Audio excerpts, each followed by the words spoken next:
I love you. I love you most. Hello and welcome to episode 16 of the Decent Wrestling Show. On today's episode we got the usual, we'll talk about some big news about actress girls, well, it's big and sad news about actress girls. Make sure to check out my YouTube channel, like, share, subscribe, and check out my latest MVs, recent one on Pete Dunne, which is my latest one. I also added another shorts with May Saruga. Thank you and enjoy the show. NXT and NXT UK. NXT opened with the hottest act in professional wrestling, and when I say hot, I do mean hot. Toxic Attraction. Always a lovely thing to see on NXT 2.0 to begin the show.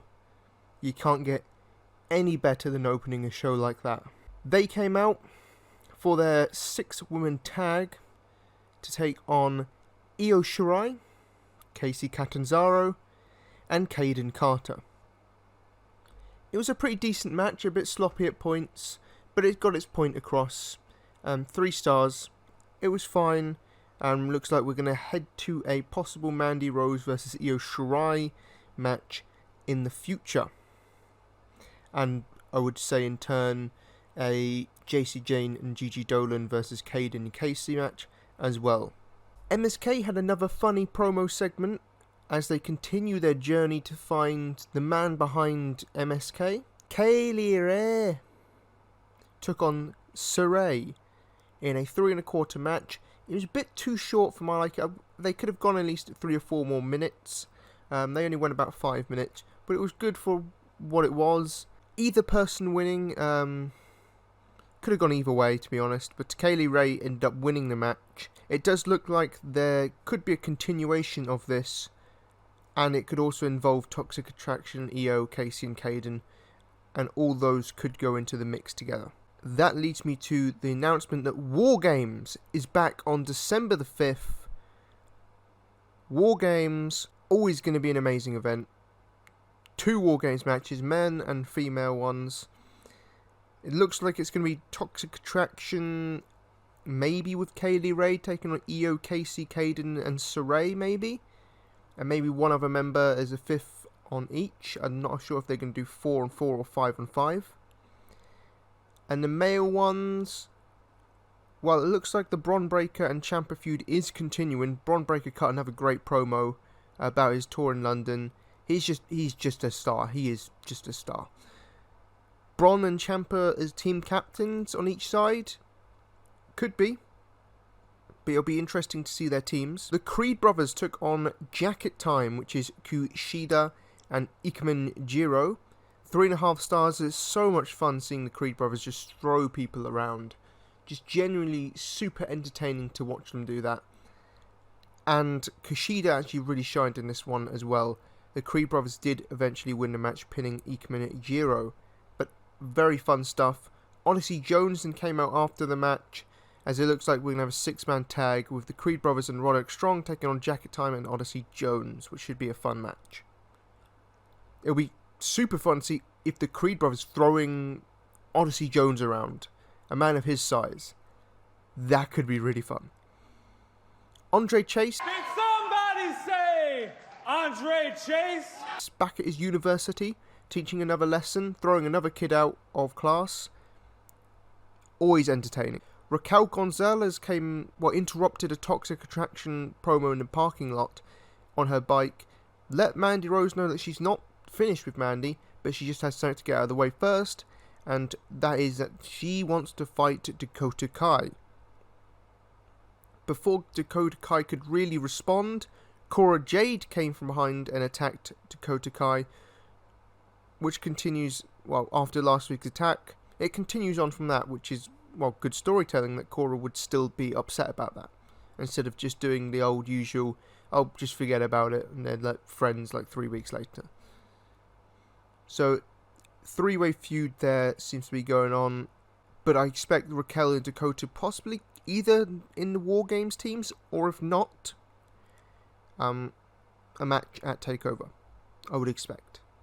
probably with a stipulation. Cameron Grimes won a squash match, and then it was announced after Duke Hudson came out and cut a promo on him. They cut a promo back and forth. Good fire from Cameron Grimes, by the way. They are going to have a poker showdown next week, whatever the hell that is. Tony D. How you doing? Is going to be taking on Dexter Lumis next week. Will Lumis sleep with the fishes? We'll find out. Zion Quinn was called out by Elektra Lopez after she won her squash match, and she invited him to join Legado del Fantasma, which he declined, and then he beat up Raul Mendoza and Joaquin Wild. Is that his name? I've actually forgotten his name. Raul Mendoza and Joaquin Wild. I think that's both their names. But whatever, Zion Quinn beat him up, and he's not joining Legado del Fantasma. Solo Sikoa put in an impressive performance, winning a triple threat against Grayson Waller and L.A. Knight. Really impressive performance from Solo Sikoa, as I said. Solid match as well, fun freeway, and a good showcase of Sikoa, while continuing on the Grayson Waller and L.A. Knight feud. The main event was a big singles match as Carmelo Hayes took on Pete Dunne. Now, early in the night, Trick Williams did cut a promo on Pete Dunne, and it was golden. I don't know about the baddest man in NXT, but you was the baddest man on Twitter last week. Now, Trick and Mello here in your face, calling you a bum, your mama's a bobblehead, and your daddy's a bootlicker. If you want to fight, we can strap up the boots and make the ring talk, it don't matter, because Trick and Mello's about it. Absolutely amazing that was. So was the match. 3 3/4, a terrific main event. Just an excellent TV main event between these two, as you'd expect from these. Mello is just such a star. The way he's grown so quickly in NXT 2.0 is amazing to see, and I really enjoyed this match. Go check it out if you can. It ended when Pete Dunne won after distractions from Dexter Lumis and Johnny Gargano, so continuing on that feud as well. Overall, another solid episode of NXT 2.0. On to NXT UK. Just 2 notes on this one. There was 2 very good matches, 2 3.5-star matches, which was Nathan Frazier taking on Mark Andrews it was a very good match, a bit spot festy for my liking, but still very good. And the main event, the 4-way tag with the winners taking on Pretty Deadly as Ashton Smith and Oliver Carter, who I wanted to win, kind of, because I thought it would be a different match against Pretty Deadly, and it would be a great match.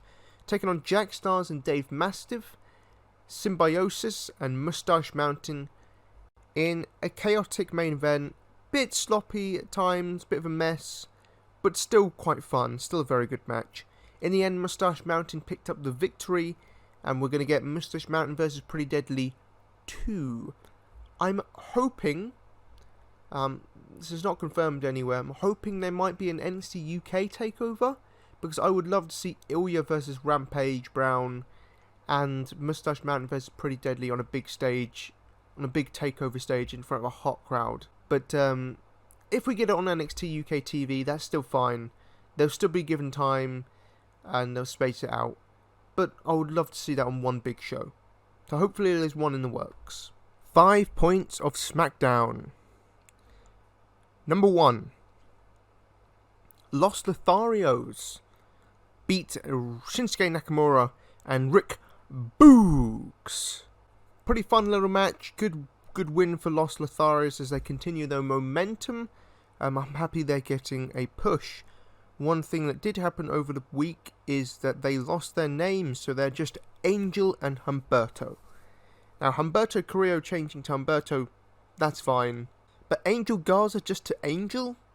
It's just a pretty weird one-word name. I prefer Angel Garza.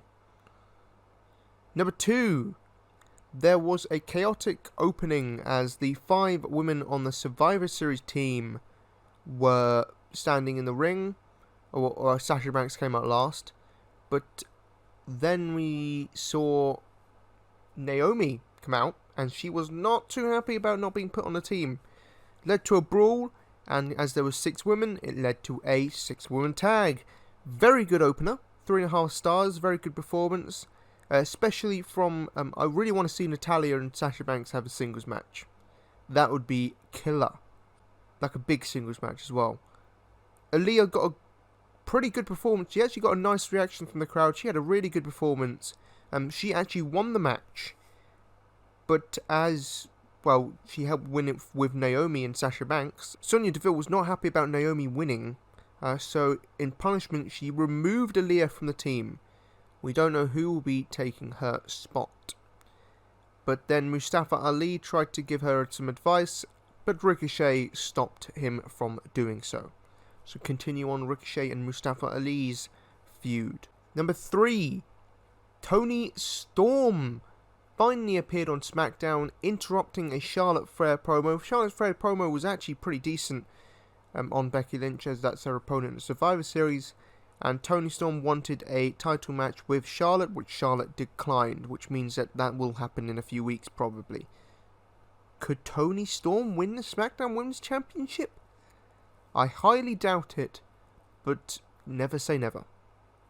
But it's nice to see her back on TV. And in a prominent role as well, instead of just being on there for the sake of being on TV. And, you know, it's better to have someone on TV with a purpose rather than just throwing them on there because, well, we need them on there. Number 4, the funniest segment of the night. Hit Row did a backstage rap. Pretty decent stuff as they usually are. Always entertaining Hit Row. Then it cut to Jinder Mahal and Shanky. And this was the funniest thing. This is the most entertaining thing Jinder Mahal has ever done. So funny. We got, I think it was DJ Shankosaurus and Ice Shanky. Ice Shanky. Ice Shanky. Ice Shanky. They called Hit Row Cringe Row, and it looks like that's going to be a feud for Hit Row. Hopefully an easy win for Hit Row as well. But really funny stuff from Mahal and Shanky there. At number 5, the main event was Roman Reigns against King Woods. 3.5 stars, a very good match, as you'd expect from Roman Reigns. The loser would bend the knee, but that stipulation didn't actually take place. As after a very good back and forth match where Woods got on a decent amount of offense, Reigns still looked like a beast. It felt like a big fight like all of Roman Reigns' matches do. He has just such a great aura around him. But the Usos beat up Woods before he could beat Roman, causing a disqualification. Obviously no Kofi Kingston due to him being his attack last week. And then they coronated Roman Reigns with the King's Crown, as if he couldn't get any more badass. And as Roman Reigns says, "We the ones." Monday Night Raw. It was a solid episode of Monday Night Raw, a bit different to last week, where the content was good, but it felt overly long. This week, it kind of flew by, but the content was mixed. So I would rate the show the same. It was a 6.5 out of 10 show. It was a solid show. Talk about the downs first. Zelina Vega took on Nikki Ash in a short and not a very good match. It was a bit sloppy, and I really have just lost all interest in Nikki Ash. Oh, I just wish I understood why. Why I should care. The follow-up match, though, was okay. It was Rhea Ripley taking on Carmella. Solid performance from Carmella. And also, Rhea Ripley looked very dominant in it. 2.5 stars. It was a solid little match. Good performance from both girls. Another down was Styles and Omos burying the Dirty Dogs. I don't get that, because the Dirty Dogs were meant to be number 1 contenders for the titles, and now they've just been beaten in like 3 minutes with getting no offense in. So I don't really understand that. I mean, I get wanting to push Omos as a complete monster, but I just didn't feel this was necessary. Bianca Belair took on Tamina in a solid little match, a good a win for Bianca Belair to show that she can get victories, and it was a fine match, nothing bad about it, just solid stuff, 2.25. And Bobby Lashley beat Rey Mysterio, taking him out of the Survivor Series team to be replaced by Austin Theory. I'm not huge about that. I mean, I like Austin Theory, he's good, but I would have had Rey in there. 2 3/4 though. The match was a little bit sloppy at times. Not bad per se, but just a bit sloppy at times. but it was still fine. 2 3/4 for that one. Then we get to the ups. The opening segment. Big E cut a good promo on Roman Reigns. A nice emotional promo on Roman Reigns, about attacking Kofi and Woods. Kevin Owens came out and cut a good heel promo as well, continuing on that feud. The Usos came out and attacked Big E, and Riddle made the save, leading to a tag match with Big E and Riddle taking on the Usos. Only went about a minute and a half with Seth Rollins on commentary before Seth Rollins got involved, leading to a 6-man tag with Big E, Riddle, and Orton taking on the Usos and Seth Rollins. 3 stars, solid match, didn't go as long as I thought it would, but it was solid stuff. Randy Orton's looking... I don't know why Randy Orton's looking recently like he's having so much fun in the ring, which is really good to see. Seth Rollins eventually won the match, and after it, RK Bro had a sort of heated moment backstage. Randy Orton's very angry, showing great emotion, and the cracks are starting to form with RK Bro. I expect they'll stay together for the foreseeable future until at least January, and then I think that's when they're going to break up in January, February time, in time for WrestleMania. And put Riddle over at Mania. So, I really enjoyed that part. Finn Balor took on Kevin Owens, 3 1/4. Quite a good match. I saw it got a lot of praise on Cage Match. I didn't think it was that great of a match. It was just a bunch of moves put together, but it was fine. Kevin Owens picked up the win, as he probably should, because he's going to be facing Big E for the title soon, I expect. But overall, solid match. Nice back and forth, good stuff. Becky Lynch and Liv Morgan had a segment, a solid promo from Becky Lynch and a good promo from Liv Morgan as well, showing why she is where she is now, and hopefully Liv Morgan picks up the win in their title match upcoming and gets the title. Final good thing was my match of the night. Street Profits took on Alpha Academy, 3.5 stars, very good tag matches, super fun. Street Profits are excellent to watch, and I can tell you now, Angelo Dawkins is extremely underrated. Extremely underrated. I thought he was really great in this. He pulls out some crazy stuff. Super athletic. Given his size, he's a bit of a bigger dude, but super athletic. And he made me, he shined in this one. Very good match. Definitely check this one out if you have time. So yeah, overall, the content was a bit more mixed than last week, but it didn't feel overly long. As I watched it, it kind of flew by. So 6.5. It was a solid episode. Nothing amazing, nothing awful. Solid stuff. I have some news about Actress Girls later on, but for now I want to talk about the show from the 22nd of October that I watched. It was a solid show. There was some good stuff. The opening match was Maika Ozaki taking on Rina Amakura. Maika won in about 6.5 minutes. Solid little match. Nothing out of this world or anything, but just good stuff. And Maika Ozaki is an underrated performer in my opinion, and Rina Amakura is growing on me quite a lot. So it was a nice match. The follow-up was Cherry and Hikari Shimizu taking on Ayano Iri and Yuko Sakurai. I will say this, Yuko Sakurai is slightly starting to grow on me, not hugely, but I enjoy her team with Ayano Iri. I think they work well as a team, and they do a sort of similar to Raku with one of their moves as well, which is very cute. And Hikaru Shimizu, her kicks are still just some of the best in Joshi. Mari took on Natsuki, who recently debuted, which worries me about the lose later on, which worries me, as you'll hear later on when I talk about the AWG news. But Mari beat her. They actually went quite a long while. They went around 13 minutes. It was a good match, not great. Definitely Natsuki was very nervous, it looked like. But she, with ARG, which is kind of still is wrestling. But she transitioned well into it. She has some really nice moves on her. It's just about polishing all. But she impressed me here. in this match. Mari picked up the victory as you'd expect, but if Natsuki continues wrestling in the future, I think she could have a good future in wrestling. She's quite solid. Semi-main event was Sayori Anou and Miko Wono taking on Ami Miura and Misa Matsu. 3.75. It was a great match. I'm really enjoying the team of Ami Miura and Misa Matsu. They just mesh so well together in the ring.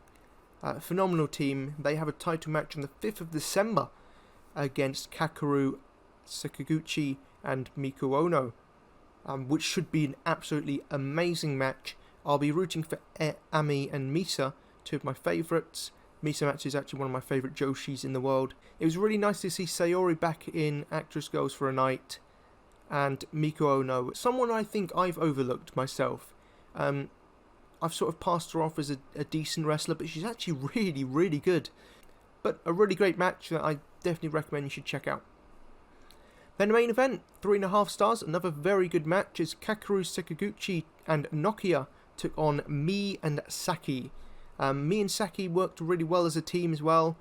Stronger performance from Mi than I said last time. She was a bit botchy. She seems to have sorted out in this match, which proved that it was just a one-night thing. Saki is another one who's growing on me, but Kakeru isn't. The thing with Kakeru is no sense of urgency, in my opinion. I just don't see that sense of urgency in her matches. It's sort of just to be going through the motions sort of thing. That's just what I feel. Maybe she'll grow on me in the future, but right now I'm just not feeling it. But it was a solid main event and a very good show. Let's talk about Stardom. There was 3 Stardom shows that I watched on the 4th of November, 6th of November and 7th of November. I'm just going to quickly run through them and talk about any matches that I recommend that you should check out. So from the 4th of the month at Kurikan Hall, Himapoi took on Water and Oil and defeated them in a 3.25 match. Very solid stuff. Water and Oil, which is Rina and Hanan, are actually really good at working together as a team. Much better than I thought they would be. So it's really nice to see that they're both improving. Ill Bread took on Saki and Fukugan, and I skipped it because it has the clown in it. Pony Shi took on Moon Sea, 3.25. Again, Moon Sea with another phenomenal performance. They really worked excellently as a team. Momo AZ took on Dream H, 3.5 stars. Just a very good tag match. Blue Marine took on Kito and Ruaka. It was a fine match, 3 stars, but nothing amazing. But definitely check out Momo AZ versus Dream H. And definitely a match to check out is Aphrodite took on FWC in a 3.75 match. Phenomenal main event. 4 great performers putting on a terrific performance. Non-stop action. Check that one out. On the 6th of November, Ruaka teamed up with Kito to take on Moon Sea. Again, another 3.25 match for Moon Sea. Noticing a pattern with their matches. Never quite 3.5 stars, but always very solid matches nonetheless. Momo Watanabe took on Saki Kashima in a quite dull match, but 2.25 stars. Saki Kashima's offense here wasn't terrific, and Momo just did her usual shtick. Nothing really stood out for this match. It was just basic. Sai Kamatani and Shuri, 3.25 match. A very good match. Bummed by the finish a little bit. I don't mind the count-out finish, but Shuri should have won really here in this match. But overall, it was still very good. So I would mildly recommend that match. Himapoi and Eelbred, solid 3-star match. Nothing hugely entertaining about it, but solid action throughout. Another match you should definitely check out, and probably my match of all 3 shows, FWC took on Utami and Azumi, 3.75, almost gave it 4 stars, it was that close to getting it, but a phenomenal match that you should definitely check out. FWC are working absolutely brilliantly as a team. One of the standouts from the tournament, if not the standouts from the tournament, is FWC and how well they work together. Blue Marine took on Dream H, 3.25, a solid main event, just a bit too long in the tooth for my liking. 7th of November show, Momo and Ruaka I skipped. Dream H, Kito and Saki, 3.25, almost 3.5 stars. it was solid stuff, but nothing out of this world. Blue Marine took on Moon C, 3 stars. Again, another good performance from Waka and Lady C. FWC took on Eelbred, and there was 3 stars, but there was a really funny moment with Koguma running on the outside away from Mai Sakurai and getting stopped by the eel. And the main event was a 6-woman tag as Azumi, Utami and Saya Kamitani took on Syuri and Himapoi. 3 1/4, your typical 6-woman tag main event for a Stardom show. Nothing out of this world, but a really enjoyable match to watch, but nothing memorable, but very good. Overall, I enjoyed my time with the 3 Stardom shows. Some solid stuff. Definitely check out FWC versus Azumi Utami and Aphrodite versus FWC. Those 2 matches were great. And there was still a couple of good matches on the rest of the shows, but I never got really bored. The only matches I didn't like were included Momo or the Clown. Especially the Clown. Jesus Christ, she is cringy. Some sad news now about Actress Girls. It was announced recently on Twitter that Actress Girls at the end of the year, on the 31st of December, will be closing their pro wrestling part of the company. It looks like it's closing for now, and it looks like they're going back to their roots of Actress Girls instead of the wrestling part, just the acting part. It is to be announced the future of each performer. It does look like I've seen on Twitter Ami Miura and Misa Matsu have definitely said that they will continue wrestling. I don't know where any of the performers will end up. To me, there really needs to be another Joshi company.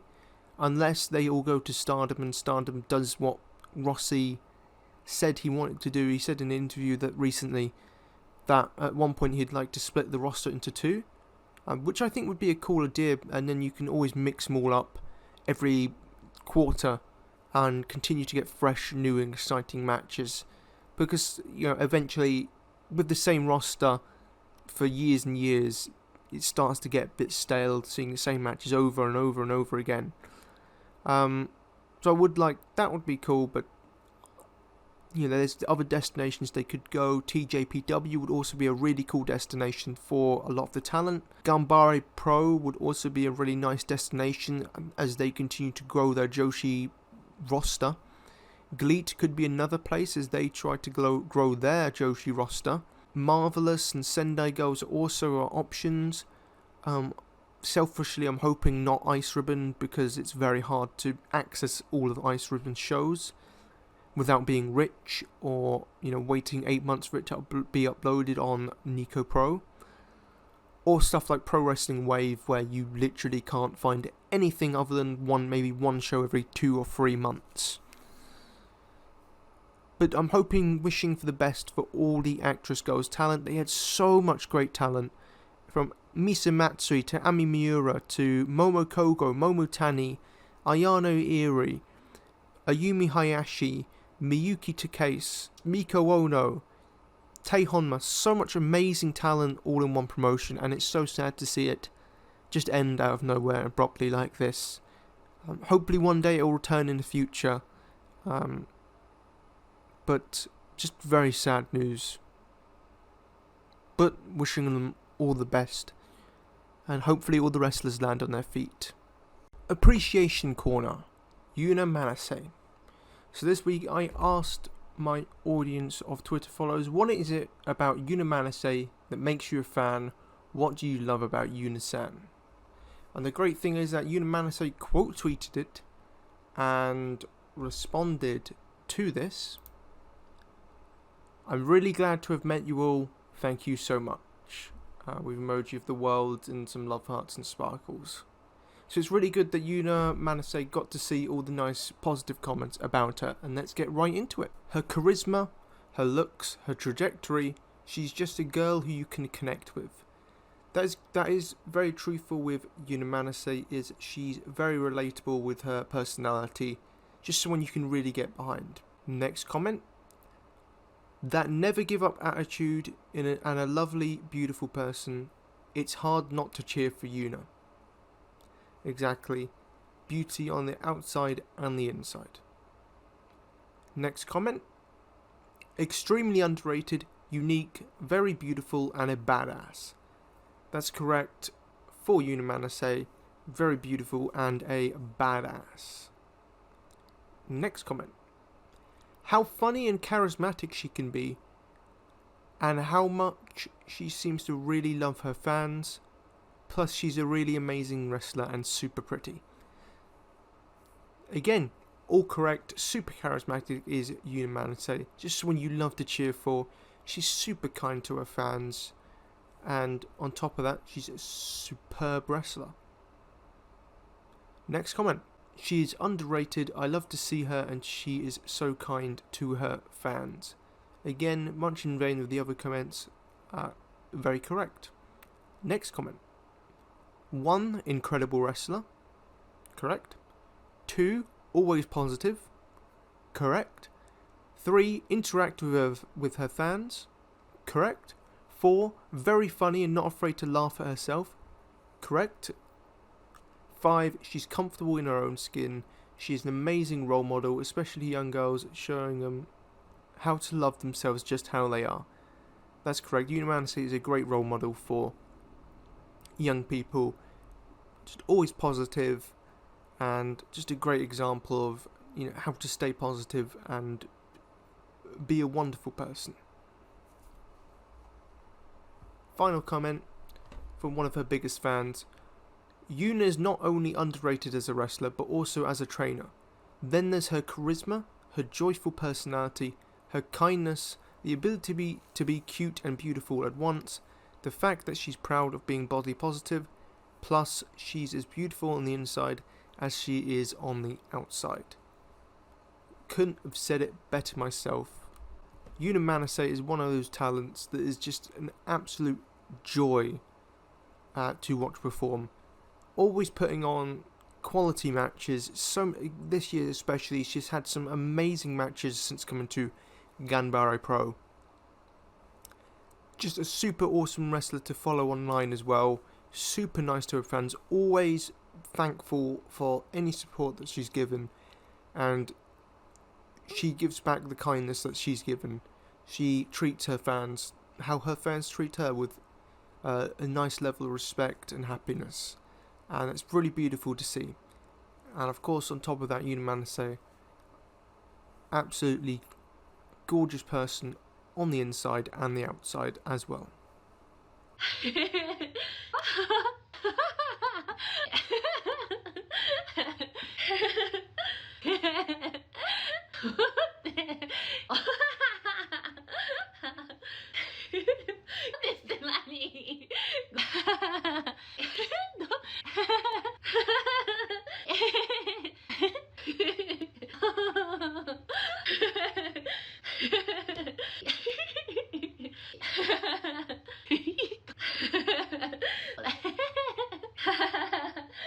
Yay!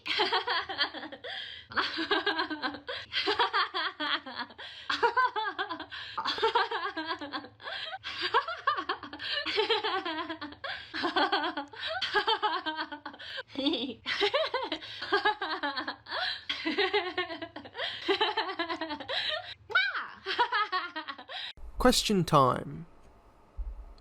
Favourite Joshi finisher? So this is a tough one.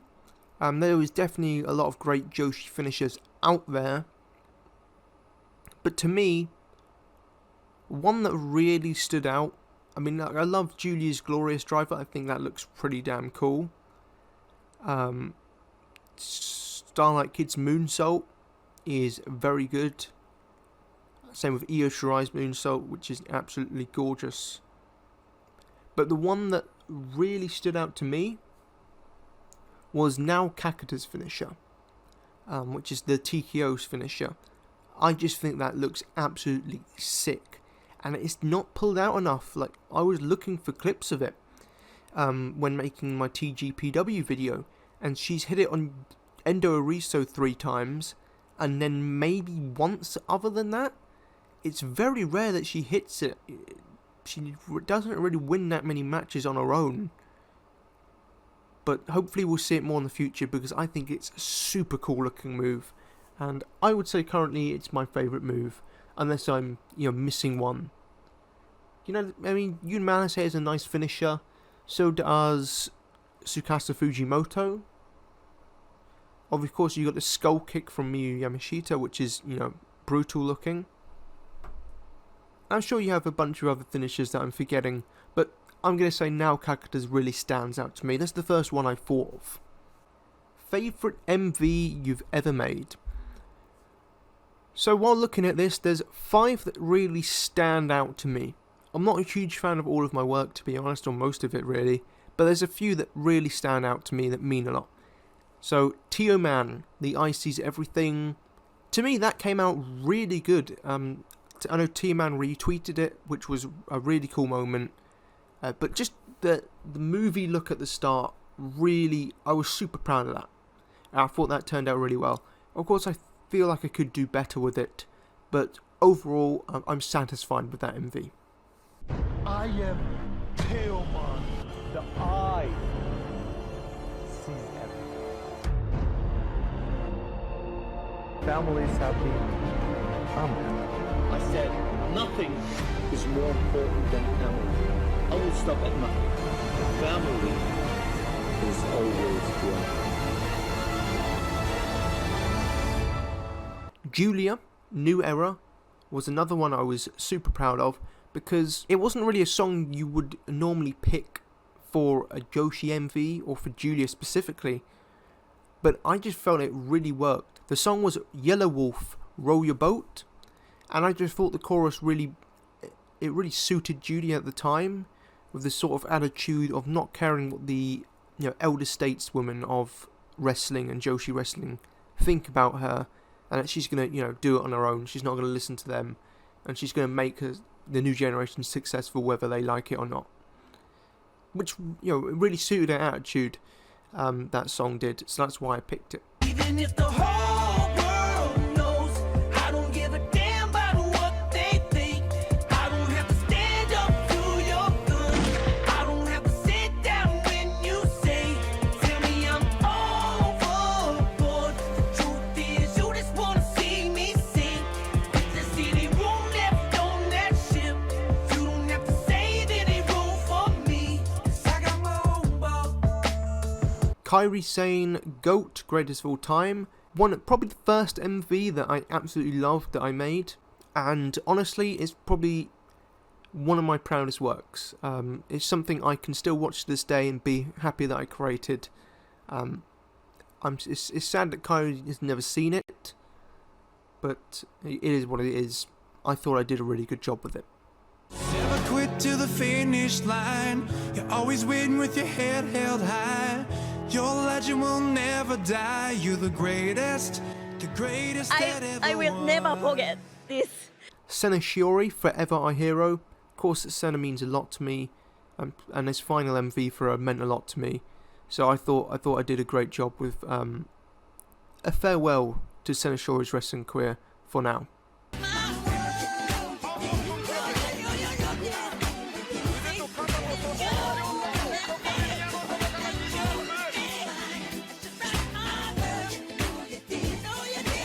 Me, number one? Yes, of course. Oh, I'm happy. Happy Senna equal happy Alfie. Yeah. その通り. That's right. And finally, Unagi Sayaka, Eccentric Freaks Unite, because I made this for a good friend of mine, and it made them very happy, so that means a lot to me that it did that. Because that was the aim. The aim wasn't to make it just for Unagi, but it was to make it for my friend, and it made him smile, which makes me smile. So, though, that's what I would say is an answer to them.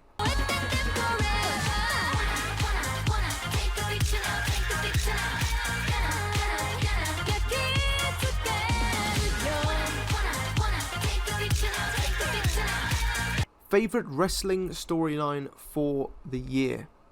So I was thinking possibly Tam vs Julia, but then I realised that mostly was in 2020. So I'm not going to say that one. even though that was a phenomenal storyline and it culminated this year, part of it was in 2020, so I don't feel right picking that. But I would say the storyline that stands out to me was Edge and Seth Rollins. Seth Rollins' promos, Edge's promos, all phenomenal. The segments with Edge returning and attacking Seth and challenging him to Hell in a Cell was really cool, or Seth Rollins entering Edge's house. Just some really excellent segments. And then we get to the 3 matches that they had. They started off with the SummerSlam match, 4.5 stars, absolutely phenomenal match. 2 excellent workers just tearing the house down, with Edge picking up the win. They then had the rematch on Smackdown at MSG, and 4.25. Excellent storytelling, beautiful ending, beautifully told ending to that match, with Seth Rollins picking up the victory to level it up at 1 apiece. And then they ended the trilogy at Crown Jewel, having probably my match of the year so far. 5-star masterpiece inside Hell in a Cell, as Edge defeated Seth Rollins in a brutal, intense and story-filled match. Just 3 superb matches with excellent segments and promos throughout. To me, that is my story of the year. Edge and Seth Rollins. Now a different question here, a non-wrestling related, which is fine. It is a wrestling show, but I'm fine to talk about non-wrestling stuff. Album of the year. My album of the year. So I was looking into this, and I would say there's a couple albums that I want to shout out that I enjoyed. Diana Ross released her new album, Thank You, her first studio album in 15 years, and it did not disappoint. Diana Ross is still one of the best of all time, and hopefully I get to see her perform in the UK at some point next year. Another album that I did enjoy was Us Against the World by one of my favourite rappers, Tom McDonald. Great independent rapper, and I respect the grind. Also, Donda by Kanye West was another terrific album that I really enjoyed this year. Hell, even KSI put out a phenomenal album this year with All Over the Place. Definitely his best work. Great to see how much he's improved his rapping skills. He's actually become a great artist, which is really awesome to see. I'm probably forgetting a load of stuff, but to me, those are the ones that really stick out to me. Of course, 21 Pilots as well, Scaled and Icy. Wasn't their best album, wasn't as good as their last couple albums. Still a great album because it's 21 Pilots, but wasn't quite on their level. And finally give a shout out to ITZY for their Guess Who album, which was phenomenal. But if I had to pick just one, it would probably be the Diana Ross album. Yeah, I'll go with the Diana Ross album, because it's Diana Ross and she's a living legend. Thank you for listening to the Decent Wrestling Show. Make sure to comment on how you feel about this week's episode, and take care. Arrivederci. Bye bye.